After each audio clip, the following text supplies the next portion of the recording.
And those of you who are here for the Club Success Plan session, welcome. Welcome to the first lective of the season, I guess. We'll give out some of the handouts. I want to make sure that somebody can hold it.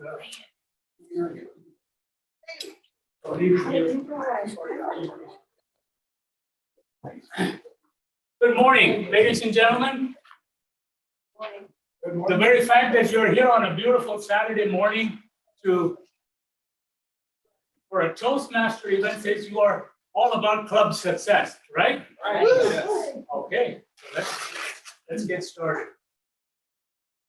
You just read this, Rick just read this. I'm going to show you again, because this is really what we're all about. We are here to provide a supportive learning experience in which members are empowered to develop communication and leadership skills, resulting in greater self-confidence and personal growth.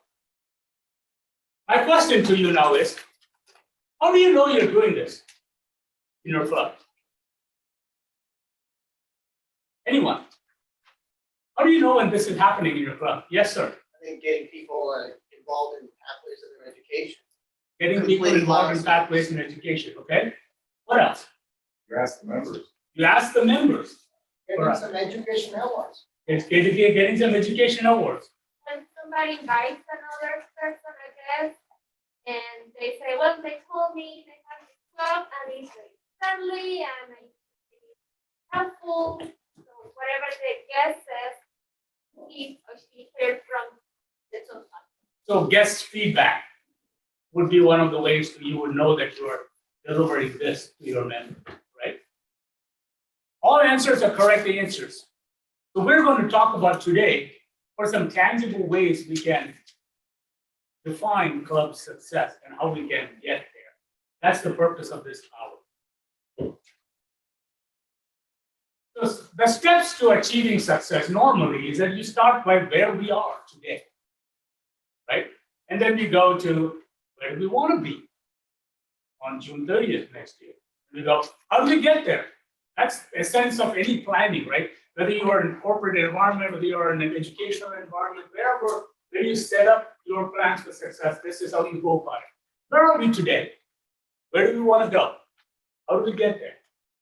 And then you take the actions that you need to get there. And then you go, okay, you celebrate, yay, we are distinguished, we're selected, whatever that is. And then you learn the lessons. Whether you succeed or whether you don't, you learn the lessons. And then you go back. That is the cycle of learning. That is the cycle of continuous improvement. That is what we're all about. Whether you're a corporate club, whether you're a community club, whether you're an area, whether you're a division, district, whatever. This is the cycle that we go about planning and achieving, right? It follows this trajectory. We start with the vision. The vision gets translated into goals. And you plan to achieve those goals, and you take the action on those plans, and you achieve success. So let's start with the vision. How do leaders set vision? When, let's say, a CEO of a corporation says, we are going to have this much sales next year. Or we are going to do this. Like when Steve Jobs used to set a vision of, I see all these different things in one device. How do they do that? By thinking big and having radical ideas. By thinking big and having radical ideas. Excellent. That was a great answer. What else? Anybody else? They have the end in mind. They have the end in mind, right? How do they get the end? Yes, Yeah, in our Toastmasters, we have an end in mind. But So they write it down. where do they get that from? They dream big. They dream big, right? I'm going to give you that radical notion right now. How leaders set a vision. Without evidence, without authority, or without agreement. Great leaders basically declare, we're going to achieve this. Without evidence, without authority, we don't say, well, last year we just did not get distinguished, so let's just try for this. Let's not go beyond, That's limiting your vision, right? So vision is supposed to be visionary, that you set up huge visions. So here's an example of a vision that you probably all know. We choose to go to the moon. We choose to go to the moon.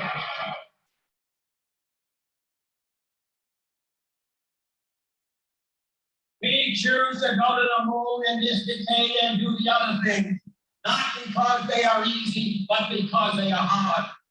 Because that goal will serve to organize and measure the best of our energies and skills. Because that challenge is one that we're willing to accept, one we are unwilling to postpone, and one we intend to win. So you remember this, right? A few of us were probably alive at the time, but most of you probably were not. But what did that create, right? If you remember a few years ago,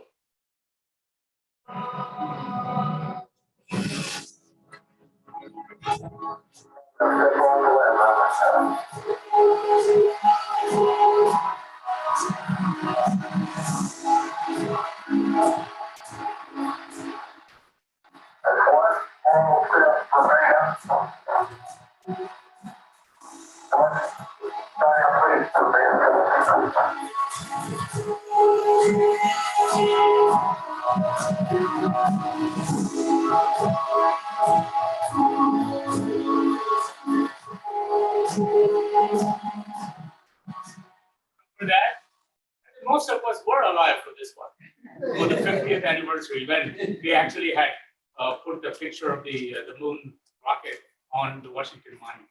That's what dreams, that's what visions can provide, can achieve. And that vision is usually without evidence, without authority, without it. So as you are thinking about your vision, whether it is for your own life, whether it is for your Toastmaster career, as a club officer, you're thinking about your club, think that way, think big.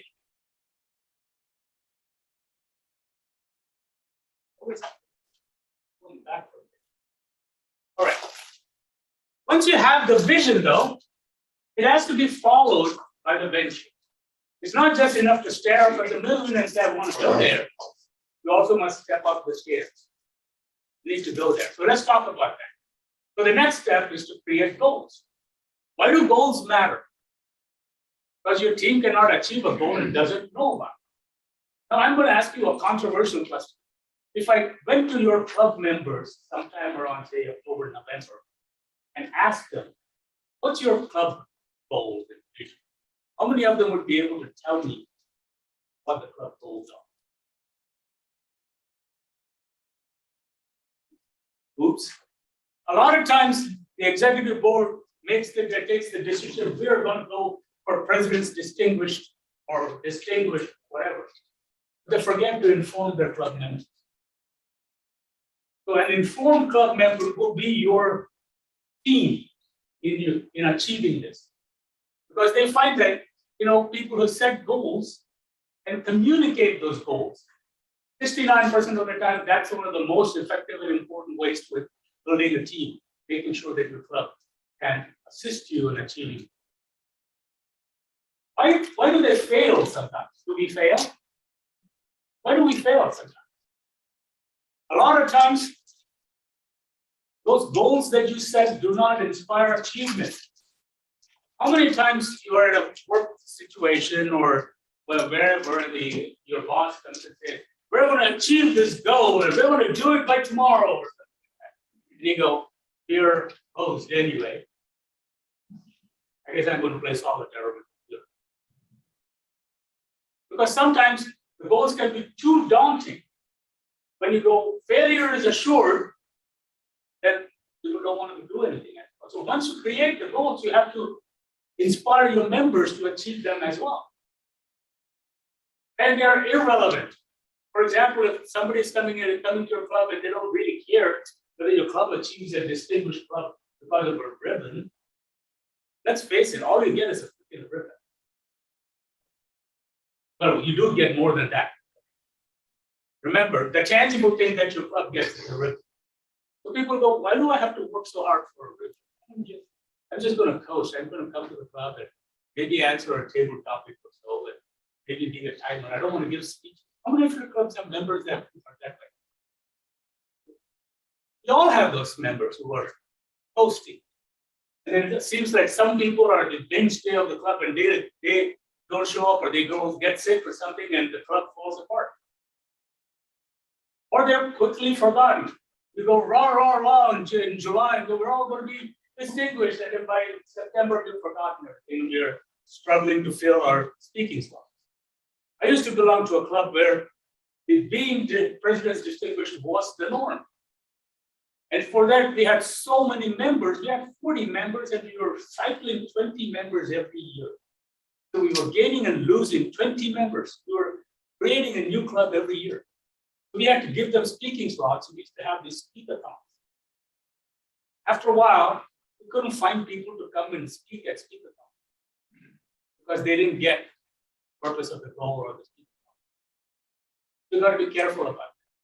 And they never get translated into action. We just say, we're going to do distinguished whatever, and we never do how we're going to do it. For all these reasons, having a plan means that you're much more guaranteed. And every one of you in this room, I'm sure, have seen this one in some form or another. When you set goals, you set specific, measurable, attainable, relevant, and time-based. That's smart goals. And we have smart goals for our Toastmasters gives us the smart goals. How many of you are seeing this for the first time? Okay. These are Toastmasters smart goals. This is called the Distinguished Club Program. There are 10 goals that every club in the world can achieve. 6 of those goals are education goals. So for every member in your club that gets one project level 1, level 2, level 3, you can chalk yourself as one of the goals. As you can see, the first goal is 4 level 1 awards from your club has been submitted to finish one goal. You go 2 level 2 awards, or 2 more level 2 awards, and so on. Then you have 2 membership goals. Because they say if you get 4 new members, that's one goal. 4 more new members, that's another goal. Why do we talk about these 8 members? Because Toastmasters has found that on average, the club loses about 8 people a year. So you have to have that replenishment number to make sure you stay in good state. So you want to make sure that you are all constantly having a membership building program. Then one goal on training. Those of you who are attending today, that training goal is fulfilled. For your club, you want to have at least 4 of your club officers trained during the fall and 4 officers trained in the spring. And the last goal is an administrative goal. You want to make sure that you submit your dues at least once during the year, and you submit the paperwork, let them know about who the incoming officers are at the end of the Toastmasters year. By June 30th, your club, your previous officers are supposed to have sent your names Toastmasters in hand, so you can get that. So you have these 10 goals. These are what, for a corporate speak, these are our KPIs, key performance indicators. These are the ones that we follow. This is how we tell whether we are successful or not. Our guests may tell us they had a great time, but if they didn't sign the paper, was it good enough? If your club is still struggling with members and you have guests who come and go, I had an excellent time, wonderful time. Are you going to join? So you have to start asking yourself, what's missing? If it was such a great time and you saw value. Anyway, that's a different story. You can go to that membership building one and figure that out. But now let's talk about why the distinguished club priority. For a club to be distinguished, the definition is that members have an opportunity to earn educational awards, and they are doing so. That they are following their educational program for everything. They came to learn about public speaking and leadership. And if you're not doing that, what are they there? Right? So you have to make sure the members have an opportunity to learn the awards. When new members join, everybody's experience is enhanced. Because remember, if you're in a club with only 3 or 4 people, is it much fun to actually give a speech to the same people you're sitting around every single time? As a speaker, you want an audience. You have enough members, you have a good chance to have an audience so you can learn how to confront those butterflies in your stomach. You can figure that out and all that. If it's just the same 3 people that you see and we're talking about our same vacation to Alaska every single time, then I'm bored, right? That happens. Training. This has been shown time and time again. Clubs with officers that are trained tend to do way better than clubs that don't. Because here you learn how to fulfill your role. Those of you who are VPs of education, next hour I'm going to be teaching the VP education training in the other room. So make sure you get trained in your job. Because the people who are in the room are just as important as the trainer in front. And those of us who have been through, people who always ask, why do I have to attend training all the time? Nothing's changed. Things change because experience changes. People in the room change. They bring valuable information. And sometimes you attend that training and you get that one golden nugget, you go, that's why I came to training for. I know that one little new thing that you do. And administration, you want to make sure that you are, keeping Toastmasters involved so you know that you're part of a worldwide organization so they know who to send all the materials to and so on. Even though this is the reason why, and ultimately you get a ribbon, why do you think we should be part of the distinguished club? This is the Toastmaster bingo. Why do you think we should have a distinguished? Why should you think you should go for a distinguished club? Anyone? Yes, sir. Helps improve your club experience. Helps improve your client experience. Vicky? No? Are you asking? Oh, yeah, sorry, it's not Frank. Vicky, it's our friend. It, You're thinking Vicky, no, Frank. it also helps the district as a whole. Yeah. So it's on a greater scale. Right, but if you're a brand new member in a brand new club, you really don't care about that, right? But good point, for us in the district, it helps. Lady in the back? You're improving your personal communication skills. That's your Personal goal. and the club goals, and keeps them viable. And as Fran said, moves up to the. So it's Thank you. a total experience. Thank you, Lynn. It helps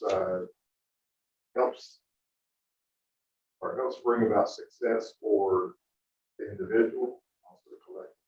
Okay, help bring success to the individual and the collective. Gives everyone a sense of pride. Gives everyone a sense of pride. Thank you so much. You've been saying all the right answers today. Gives everyone a sense of pride, a sense of belonging. Then And it provides a set of metrics. practically provides a set of hard and fast metrics. You either achieved it or you didn't. Right? Yeah. Success brings happiness. Success brings happiness. Success breeds success. You want to belong in a club that is successful, that is meeting its goals, right? If you are doing all these things, you are fulfilling Toastmasters' promise to its members. You are ensuring that the members are getting the quality customer experience that they came to get. So that will also help in member retention. Because you want to belong to an organization, A, that is successful, B, that is doing well, and C, that is benefiting you personally. So as a club officer, that's what you're looking for, provide. The numbers don't matter until you realize what those numbers mean. That the numbers mean an effective club, a club that is dedicated to its members, a club that is dedicated to providing the customer experience. Then the numbers are all that matter. As a club officer, you're constantly looking at, am I getting 4 new members? If you were supposed to get 8 new members in a year, how many members should you get a month? At least 1, right? So at the end of the month, when you have the business and the club executive officer meeting and you haven't had that 1 or 2 members, VP of membership, what can we do? Make it better. Old guests, can we call past members? What can we do? So it helps you also on the way to the final June 30th reckoning, it helps you figure out where you stand as well. That's the good point about KPIs, about key performance indicators. They indicate your performance at any step of the way. So if you're supposed to get 4 level ones at the end of the year, you should be getting 1 every quarter. On average. If you're not getting 1 every quarter, you should ask the VP of Education, who's close, why are they not speaking, what's going on? Right, so as a president, you should be always asking that, and as a VP of Education and membership and PR and so on, should all be thinking the same angle. This is the sheet music, this is the hymnal from which everybody, the distinguished club program. So first things first, some of you, how many of you have done a club success plan before? What was your experience like? And tell me more about it. Well, I mean, depends, but sometimes there's a lack of enthusiasm for the process, but it's this, oh, we got to do that. We have to do this thing because somebody told us to. Yeah, as we go, I think in childhood, parents tell us to do things and you go, I don't want to. And that persists. And that persists when your area director comes and says, hey, have you done it? That's right. In your mind, you go, I don't want to. I've had clubs tell me, we don't care about PR. We don't got enough people. And a couple of years later, they're down to 8. So, well, you should have done your PR when you had 20 members, right? Group up. Yeah, I did this a few years ago, and it seemed like the questions were very repetitive. Yeah. So it was just a very painful experience. It's a painful experience, right? Thank you for being honest, Rupert. Let's give her a hand. 8,000 cash today. Right. I am in clubs, more than one. Right. Where we expect to make presidents distinguished every year. Right. That is in the club. As some advertisers say, it's in our DNA. Right. So the success plan, it is just one step. We know you're going to be working on it. We expect it. It's in the club culture. We Culture. expect. Yeah. Anybody here from PMI WDC? Lynn Ann, tell us about the extraordinary achievement of the club. Thank you. PMI WTC 01 is in McLean, Virginia, and we have been President's Distinguished Club for 16 years in a row. We feel we're just an ordinary, passionate Toastmasters club. And we do have the club success plan, and we do have the executive committee meeting in July and in January of every year. And as Narayan says, we map out the entire year. And in membership, we say we just need 4 members from July to December. We need 4 members from January to June. That's our 8 members. We already have all 7 officers trained in the June DLI season. All right. Today. And what we do with the education is, as Narayan said, we take that. We see where. Thank you. It's just been a very natural situation. Thank you, Lynn Ann. Lynn Ann and Martin said, it's part of the club culture. Mr. Richard. The difference you see with them as opposed to other clubs. Sometimes clubs go through the motion, go through the form, in the form, without making the connection, actual actions throughout the entire year. That's what the MIW does Yeah. year after year after year.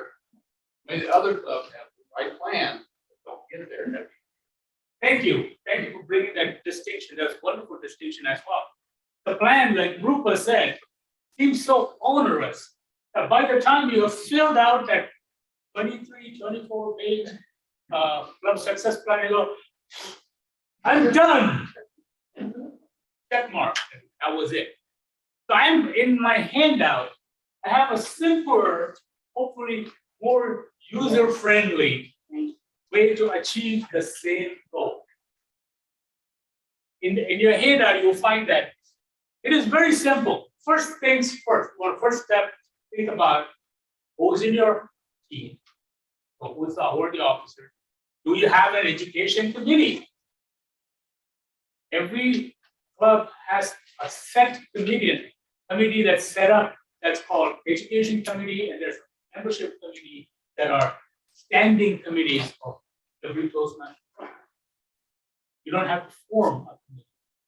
As a VP of education, you should ask a couple of people to join your committee.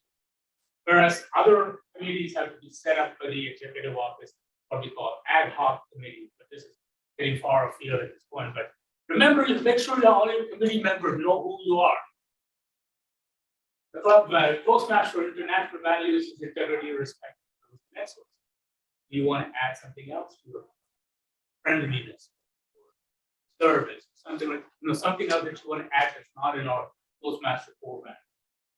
What is your team operating principle? So trust, collaboration, that your team is a safe environment, whatever it is, potential obstacles, time, availability, etc. Meeting protocols. This is for your executive committee meeting. How often are you going to meet? Are you going to meet on Zoom? Are you going to meet in person? What are you going to do? And what's your interaction and behavior norm? This is setting up the committee. If you're the club president, you should be thinking about this. So this is the first section of the club success plan. All it is basically how are we going to interact with each other, the 7 of us? How are we going to interact? What do we value? What do we want to do? What are some of the obstacles? And for example, some people may say, don't ever text me. Call me every time. And then if you send them a text and go, hey, you missed the meeting, they go, well, I told you. Right? So those are the kind of things that you want to set up. That's in the club success. So let's take about a couple of minutes in your forms while you're seated. Just spend a little bit of time thinking about your committee in the form. You can write. Don't have a pen. I have 2 pens in my mouth. Let's take just a couple of minutes to figure out what is your team. Yes, Bill. Huh? Gene, you're out of it. Oh, I'm sorry, you're out of it, but I'll make sure you get one. I guess I underestimated how many people would be in my session, so I'm glad. Good news, man. Yeah, good news, bad news.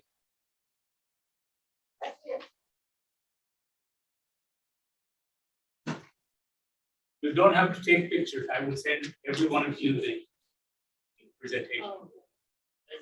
This will be posted on the district website. You can.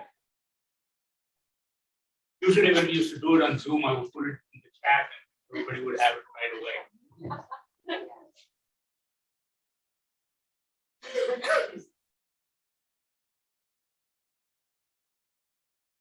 When you're done, raise your head so I know you're done.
Anybody have any problems with filling out some of these.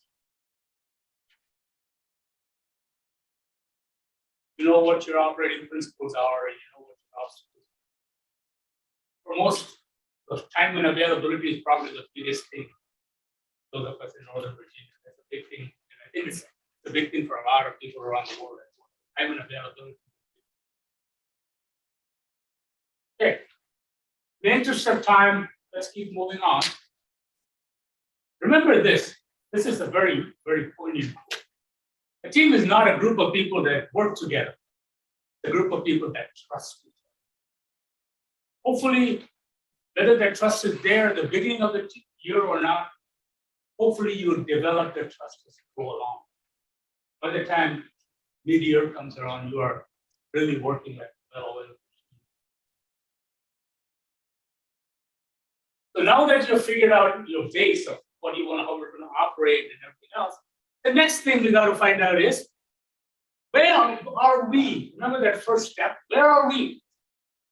As of July 1, where are we? Where's your club? Is it less than 20? Is it greater than 20? Do you know? Anybody not know how many members the club has? But yet every single person knows. Sir, how many members in your club? 21. I don't know. Okay. That's all right. It's okay to say I don't know. It's okay to say I don't know. Because we don't live our lives through to, well, because of Toastmasters. So this is one of the things, as a leader, putting on a new set of distinctions, a new set of eyes, a new set of looking at your club. You are being invited behind the scenes, so to speak. If you are a first-time officer, this is your first look at how the sausage is made. So this is part of how your club executive officers have their function, trying to figure out where we are, knowing where we are, so we know what we need to go. So always knowing where you are is key to figuring out where you want to go next. That was a quote from a movie. Wherever you go, there you are. Right? So that's what we want to find out at all time. If you have members less than 20, how much net growth are you going to have? You do not need to do that. Somebody asked, can you do it? How many members do you want to grow by? For example, for the Distinguished Club Plan, the entry level requirement that you must have 20 members, or if you don't have 20 members, you must grow on a net growth by 5 members. So if you are at 8 members right now, at the end of the year, you should be at 13. After how many members came in and how many left and so on, the net growth must be +5. So 20 or +5 is the base. So how do you find out what's your member base? Anyone? Go on which website? District 29 website. District 29 website will tell you how many members you have? Yes. You go into the dashboard. Dashboard. Brand dashboard. Yeah, District 29, I don't think says where you, yeah, it's the Toastmasters in your name. Yes. I have So- a question about that. Yes. How often is that? Every day. Okay. So the membership list is updated every day, educational awards as they are processed. Okay. So I'm just going to click on dashboard and hopefully it'll take me there. So how many of you see this and you remember this website? It is called dashboards.toastmasters.org. Somebody give me a club number. Your club number. 546.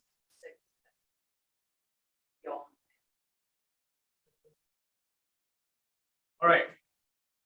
Sorry, no clubs. 5466. All in the family. Let's type all in the family.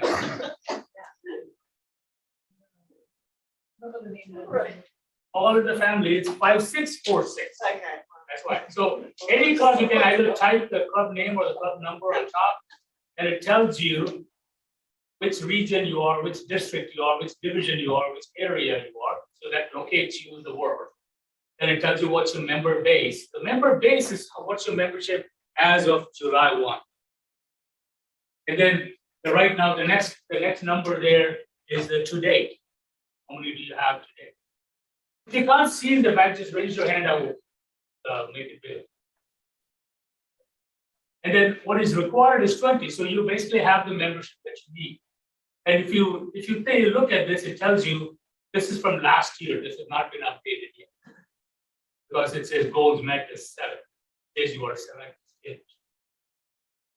So this is from last year. So once this updates, it's only still pretty early in July. They usually do not update it because of the year end till the end of July.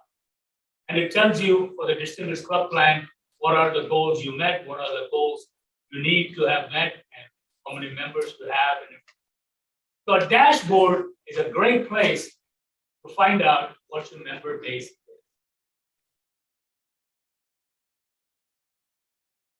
Take the time to write down what's your club member base. If you don't know, if you have a phone, you can just go to dashboards.toastmasters.org. You can find your member. Take 2 minutes.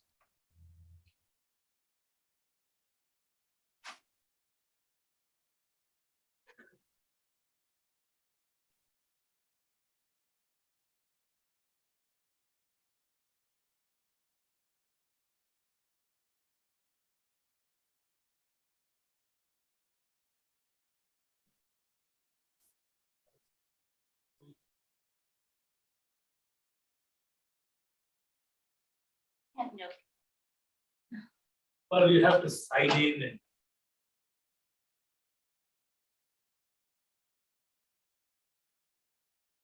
so that's the number of members today.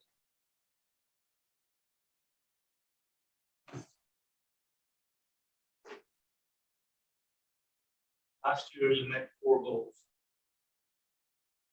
There were 4 new members.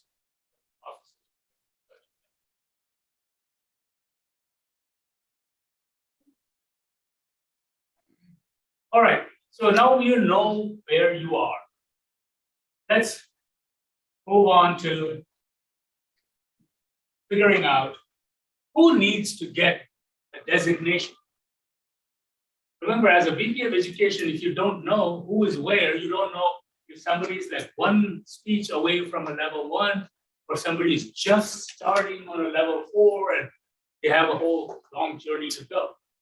So you don't know that. How do you find that out? Anyone? How do you find out what your club members' designations are? From the Pathways program? Base Camp Manager, will that tell you what exactly how many speeches they have done and what they have to do? It will tell you when they got to level 1, but it won't tell you how far they've gone into level 2. So how do you find that out? What kind of organization are we, Toastmasters? We track this in Dropbox. Communication environment organization, right? Communication is part of our charter. How can you communicate with your members? Ask them. Hi, where are you on your level? I have an 11 by the end of the month. Right. Ask them. We are so used to using technology. Let me send emails. Let me create Dropboxes. Let me create a SharePoint. Let me create a Jira website. Slack. Let's ask on Slack and stuff. You forget the basic thing. Hey, Lynn, well, what level are you in right now? I don't have a list, so I can figure that out. And that one of the added advantages of doing that, I get to know Lynn a little bit more. Right? Communication organization people. All right. How many guests did you get last year? How do you find that out? Guest book. How many of your clubs have guest books? I mean, those of you who are meeting online, you probably don't have a guest book, but you can still find out how many people attended your meeting. If you are the Zoom host, you can pull down an attendee list. And if you ask your guests to type in their email address, you can get that email address. So you know how many members came in, how many guests came in every year, last year. We have a spreadsheet. You have a spreadsheet. We track. Okay. besides people who have attended a meeting, people who've come in to attend an open house. It's all in there with the dates that we've reached out to them. join us. Okay. Sometimes you have to ask people. So you have a customer relationships management database, which Right. is a CRM, which is essentially who attended, whose guests were they, how did they know about us, what did we tell them, so on and so forth. It's a very simple thing. You can, if you're not an Excel person, do it in a piece of paper. Keep track of it, especially the guest book, you can just look at it. So if, let's say you got 12 guests last year, what's the likelihood that you're going to get 35 guests this year? Yes, correct. Somewhere near zero, but what's the likelihood that you might get 12 guests? Much better, right? As leaders, we have to work on this kind of logical. So if you got 12 guests, that's one guest a month. You go, well, I might guess one guest a month. Martin? But the dynamics are changing. Correct. But maybe we got 12 guests last year on Zoom. Right. We're live this year. Right. So you can decide, well, live you may get more or less. This is planning. So at planning, you're doing a little bit of a what we call swag, right? How many people know what swag is? Stupid wild ass guess.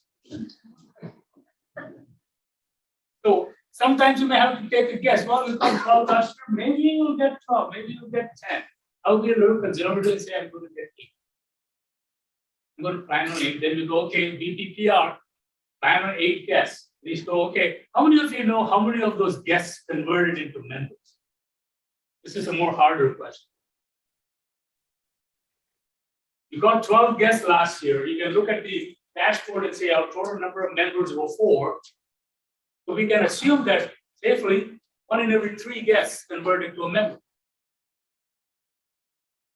So this is the kind of back of the envelope calculations your executive officer have to figure out, okay, well, how can we, if you want to get 8 new members, where's that going to come from? This is what we traditionally do. If you're lucky, you'll get the same amount, or if you're really lucky, you'll get double the amount of whatever. That's a nice problem to have, but for planning purposes, if you assume you're going to be the same, what do you do? Then you figure out, okay, officer training. How do you figure out how many officers have been trained?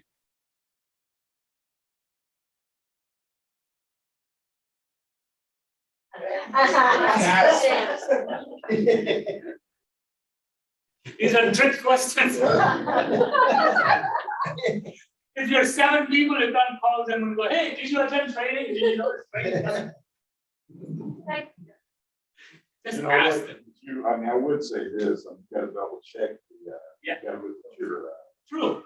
your, gotta go by. Toastmasters. Look at the statistics and make sure that you all got trained.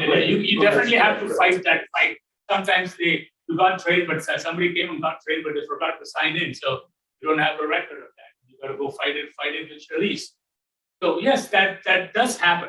But the simplest way to find out, at least if you call your officer and she says, yes, I did attend training, then you can go back to Shalice and go, she attended training, she told me and I trust her. And then you can make sure that, yes. Found out it was last Yeah. or be, many of our club officers have been training at our neighboring districts. You got to make sure that they send you the information. In fact, nowadays Toastmasters says you can attend training wherever you are. If you're in Hawaii and there's a TLI there, you attend the Hawaii training. They should be contacting District 29.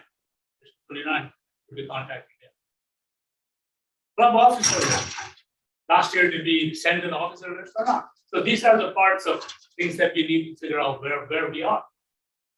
So now here's the goal setting for the next year. This is mainly a VP education job, but every one of you can help as well. Do we have 4 education levels? Who's getting the 4 level ones? So again, if the VP education knows, has asked the members where they are, they can tell you who's close to getting to level 1. And now when you put their names in this club success plan, you know what you need to do next? Remind them of it. Remind those members, hey, you're on our plan. We are counting on you to give us this level this year. Are you okay with that? Right? If you're asking them, are you going to give us a level 5, and they're going, oh, no, I'm not doing, I'm busy, whatever it is. your plan is, oh, I don't have that. Make sure that once you put those names in, that they are also privy to what you've done. Figure out how are you going to get this. As a VP membership should lead this discussion. What are they going to do? Are they going to have an open house? Are they going to have a membership drive? Or if you have a list of your old members who quit for some reason, are you going to contact them back and go, hey, come back and join us now. We're on Zoom, you can come, or we're not on Zoom, you can come now. Depending on what entices them. Old guests, ask them if they want to come back. All those things, this is where you sit down and plan this. Administrative goals. How many people are going to be trained? How are we going to send the dues? And all of this pretty simple thing you need to get done. Now, I was going to have you conduct a SWOT analysis, but this is some of the things that you can do with your club. How many of you know what a SWOT analysis is? Not all, everybody answers. A SWOT is an acronym that stands for strength, weakness, opportunity, and threat. So in these 4 quadrants, in your handout, you have this SWOT analysis as well. Brainstorm what your club's strengths are. What do we do really well? What are our weaknesses? What don't we do really well? What are our opportunities? Where are the chances for us to convert those weaknesses into strengths? And what are our threats? What are we fighting against? We are fighting against online meetings that people don't want to come to online meetings, or you're fighting against people who don't want to come to real face-to-face meetings. What are we fighting against? What are our threats? So this gives you a good blueprint to start figuring out where we are, where we want to go. Yes, sir. That's something you'll do with your team Yeah. or anybody? Okay, so first of all, start it with your executive team. If you have the chance, do it with everybody. How many of your clubs meet weekly?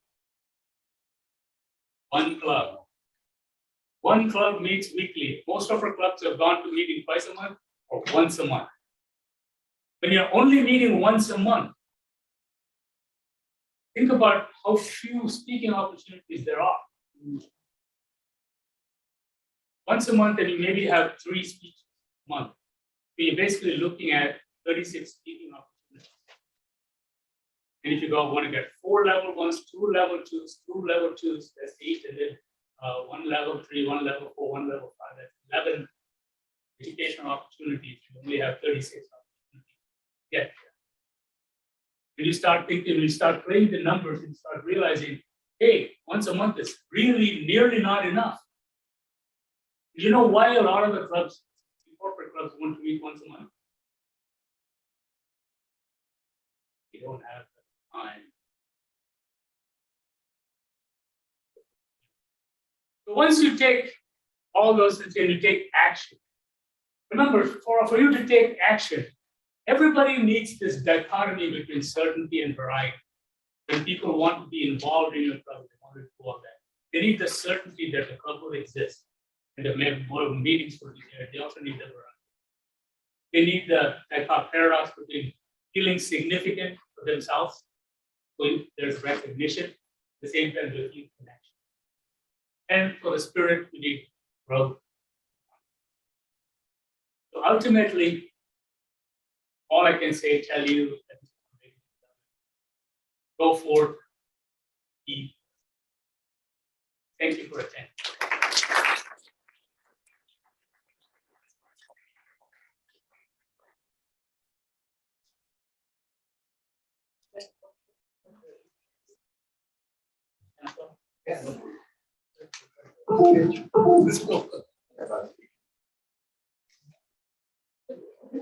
I'm headed out there right now.